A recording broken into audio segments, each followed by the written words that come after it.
And we're back. What's up, everybody? CVH here with round 3 of our IDC33 tournament series. We're providing some commentary and analysis for the games we played a couple weeks ago.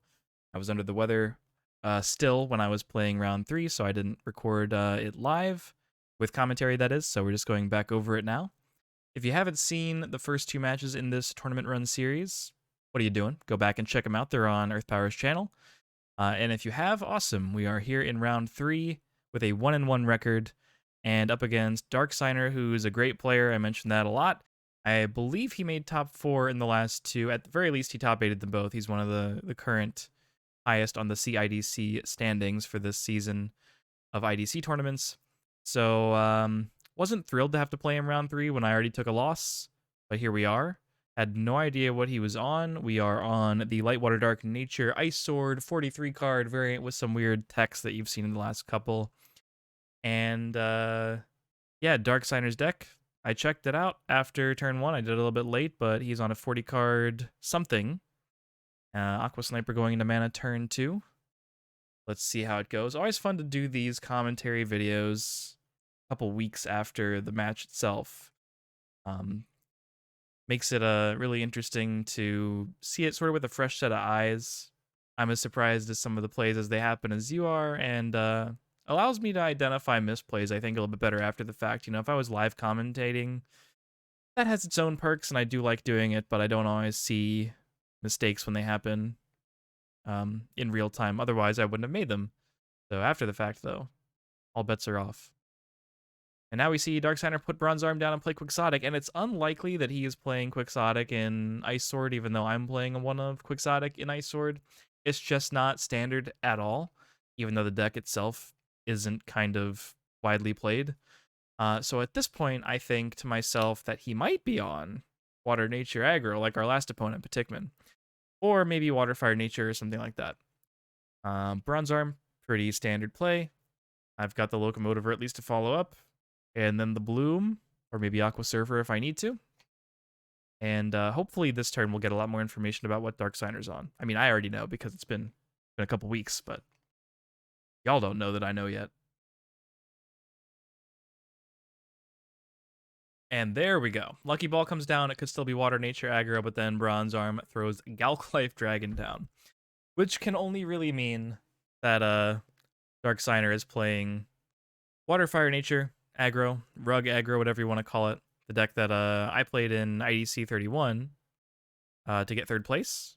But obviously a slightly different version at the very least, because Galclife Dragon was not in mine. Seems like a tech against the Hydra Hurricane decks, the Forbos control decks, all sorts of things with light, and could even be pretty okay-ish against our deck. Kills Sky Swords and stuff if it needs to. And on this turn, I debate a little bit whether or not I want to play a creature and just trade, or just not trade with Quixotic, or if I just want to trade and not play a creature.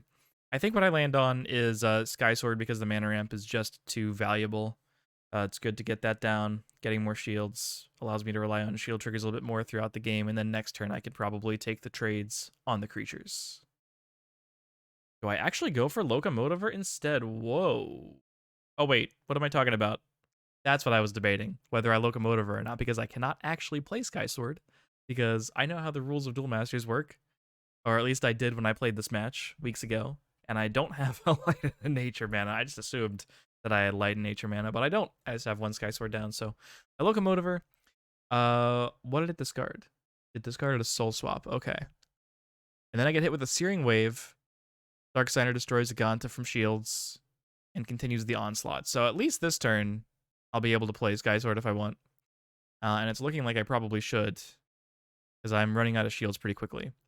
That was very lucky, though. We get 3 shields in. I hit a Locomotive or shield trigger, which is fantastic for me. It allows me to trade with Bronze Arm Tribe, even with playing Sky Sword this turn. If I wanted to, I could just Aqua Surfer back the Quixotic or something if I really don't want to take damage here. I feel like Sky Sword is more than good enough. Gets me the ramp, gets me the shields. Gives me something to play Fighter Dual Fang on later. I probably don't need Aqua Hulkus so much anymore because I've been given so many cards. Darksigner is top decking, and I'm pretty confident that if I go for the Sky Sword play, I'll be drawing another card from Shields next turn anyway. So yeah, Hulkus goes down, and I actually play Bloom Urkus. I kind of like it. I'm not really under any threat of lethal this turn because there's nothing Darksigner could top deck that would threaten lethal. So yeah, I use the turn while I have the time to just play Bloom. It means if he attacks, which he is doing, Blue Mercus is definitely going to kill Quixotic no matter what else I play this turn, and I'll basically get the shield from Sky Sword whenever. Since I didn't really need the shield last turn to stay alive, I figure probably best to use my mana efficiently, just play the thing that I might not always have time to play, and just play Sky Sword later. Going up to 7 mana this turn, which means I could go Sky Sword Aqua Hulkus if I get a little not unlucky, I suppose. Not really lucky because most cards in the deck aren't dual civs. There it is, Fighter Dual Fang down. And we're going to hope that we don't hit a dual civ here for the Sky Sword Aqua Hulkus play. We don't. Wouldn't have been the end of the world to not be able to play Hulkus this turn, but obviously it's certainly better to get that on board, draw a card, use our mana more efficiently. Soul Swap to hand, and at this point, I'm feeling really good. Soul Swap means we have extra Sky Swords if we want. We already have a pretty significantly threatening board. I could probably start attacking as early as next turn if nothing horrible happens. Hulkus comes down, and it does threaten to be a 2-creature turn for Darksigner if he draws really well into another Quixotic or Ganta. But doesn't look like that's the case. We might just see a Ganta attack here. And if that's all, I just have to make sure I'm not dead to a speed attacker top deck or like an Aqua Surfer shield trigger or something. If I wanted to be ultra safe here, I could do a Soul Swap Sky Sword play and play Aqua Surfer, bouncing Hulkus, attacking with Bloom over Ganta, and then just breaking 1 shield this turn. Which feels like a little bit of overkill, but it means I'm not even dead to Aqua Surfer from shields and then a Pyrofighter from hand. So that's the ultra safe way to do things. But of course, it's the least aggressive. So if I do hit Aqua Surfer, I'm kind of like hindering my chance to go for lethal the following turn, which is a little unfortunate. I would like to maybe 2-turn here. We'll see what I come up with. Bronze Arm Tribe down. That might actually be the play. Actually, yeah, we had this sort of similar situation last turn, or last game rather. And by last game I mean last match. I don't even know what I'm talking about anymore. Okay, this time I do go for the Sky Sword, which is the safe way to do it, yeah. Oh yeah, and obviously I can just simply break 2 shields here.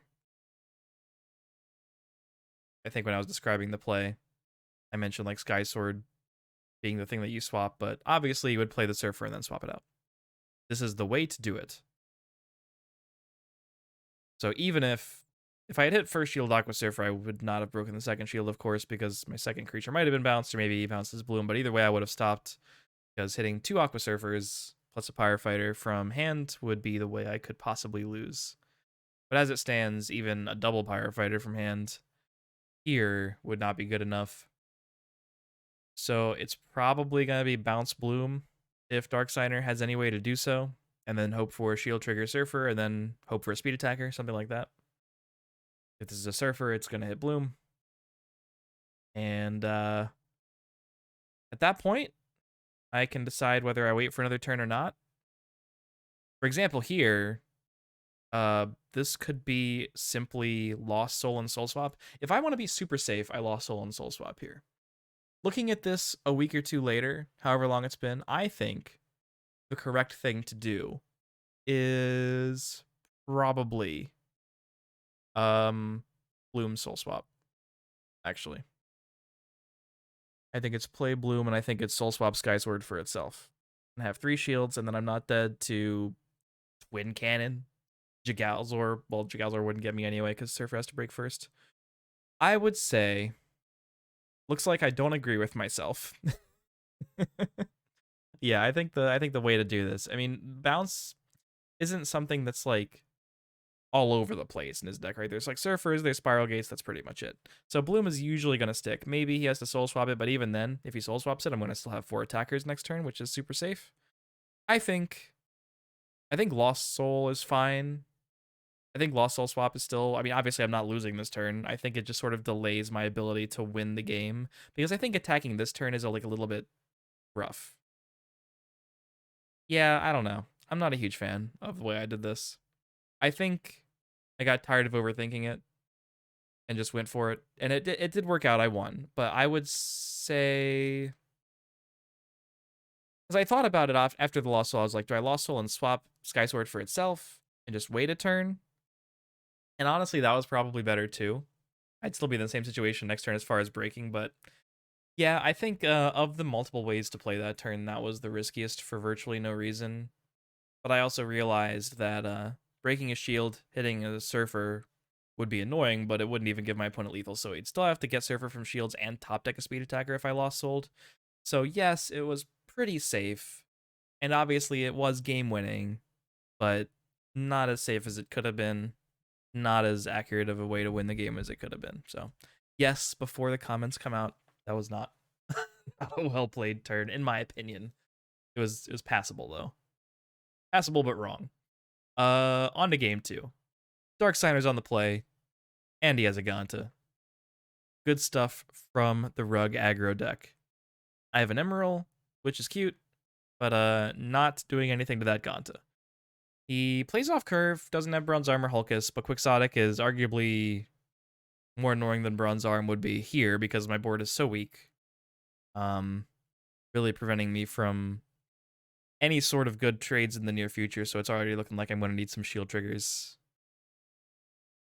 I think I put down, what was that, a soul swap that I put down with Emerald? I think so. I was busy talking about the previous game still, so I guess we'll just be surprised. Bronze Arm comes down and sets up the Sky Sword for next turn. But again, there will be no trades happening if I make that play.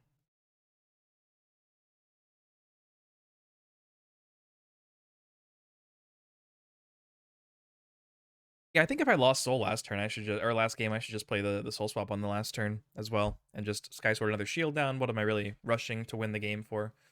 They'll probably break, but we'll be at the same amount of shields anyway, and then I can trade and play Bloom or something like that. It's just way safer. It takes a little bit more time, but that's like the only downside. All right, looks like with that draw, we have a game plan. The only bad part about Sky Sword already was that I wouldn't be able to trade with Quixotic, but now I can drop the Sky Sword, and I can say to myself, all right, next turn we'll just trade with Sky Sword and one of the 1k creatures against Bronze Arm and the Quixotic, and use our turn to play the turn 5 Miraculous Plague. Go Emerald, Bronze Arm, Sky Sword into Plague on turn 5, and Plague will deal with Ganta, and hopefully whatever else Darksigner plays this turn, and it should be a full clear. Should be.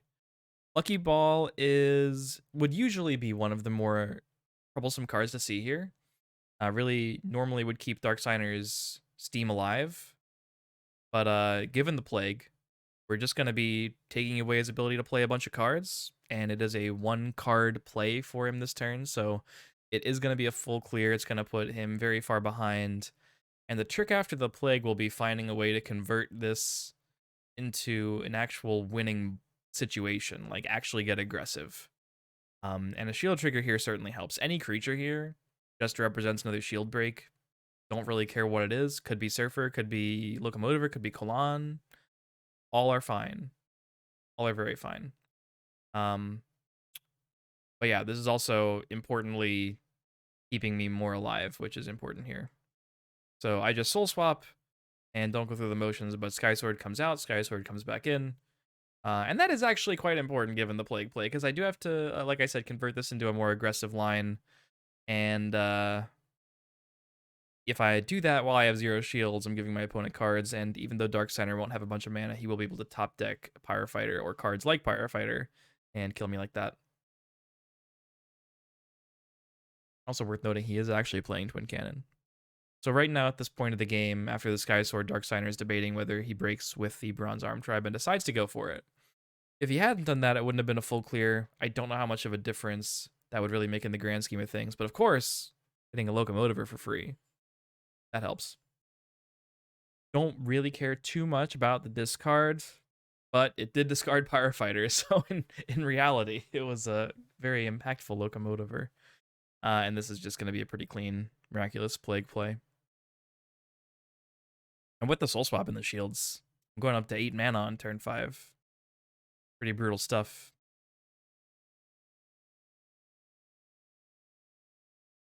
Ice Vapor goes down, and Plague's gonna hit Lucky Ball and Ganta here.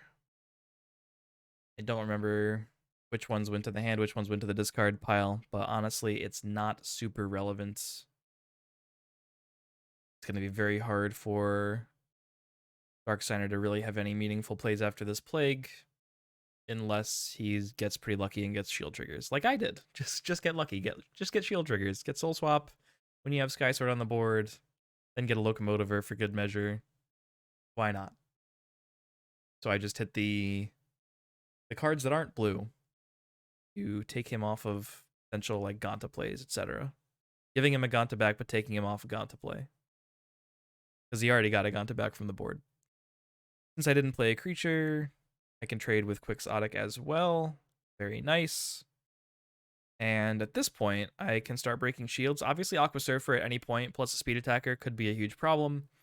That's just a thing that I'm going to have to live with. But if my opponent can only play one creature next turn, or honestly even two, I have cards like Aqua Surfer and Belix, Belix getting back the swap playing more Sky Swords. Like, all of these things are very good defensive lines, depending on what, if anything, Darksigner can put together.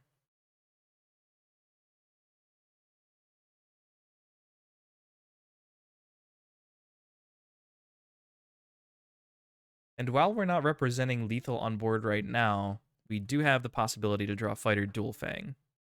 2 Beastfolk on board. That could just be lethal. Bronze Arm into no play. This is going to be interesting. Going to be interesting to decide to see whether I go for this or not. Let's see what the actual safe play is. How about that? I think the actual safe play. Actually, here it's a little bit more questionable. I can Belix and Soul Swap. Then I'm not really getting aggressive here. Belix, Soul Swapping the Sky Sword for itself, getting a second shield, playing Aqua Hulkus, and passing. That's the safe play. But it's actually not always the safe play, because the more I draw this out, the more Searing Wave hurts. Oh, and I have another Bronze Arm Tribe in hand, so obviously this is probably just right. This is fine. This is actually just the best play. The safe play isn't very safe because the odds of 2 shield triggers are ridiculously low in Darksigner's deck in the last 3 shields. 1 Surfer would not do it here, thanks to this play, and we're just good to go. So yeah, obviously this is the line. If I had to be defensive, the other line might work, but since I don't, this is totally fine. And Kamikaze Chainsaw Warrior makes a nice little cameo at the last second of the match. Fun card. It's just the red Torcon. I kind of like it. Mana fixing, edges against the other aggressive decks. Probably would have been a pretty good shield trigger if he had gotten it before he was dead on board. But that's the match. Hopefully you all enjoyed. Fun to look back on. Yeah, looking back at that turn, I'm glad I didn't go for some weird defensive play and just delay the lethal. I think I probably would have if I didn't have a Bronze Arm Tribe in hand already, because 1 Surfer shield trigger would have been a problem, and I would have played around that while making myself very weak to Searing Wave, which I think is totally fine, because Searing Wave would have taken Darksigner's whole turn. So I would have gone for that. But since I had enough to basically double break speed attacker from hand, yeah, going for lethal that turn was the right way to do it. But that is the match. That is 2-1 now for the record in IDC33. After that round 2 loss, we are back in it. And with 3 more rounds of Swiss, we have to go 3-0 to guarantee a top 8. And maybe 2-1 is also good enough, depending on tiebreakers. But feeling a lot better at 2-1. Hopefully you all enjoyed the match. Stay tuned, and I will see you all back for round 4 shortly.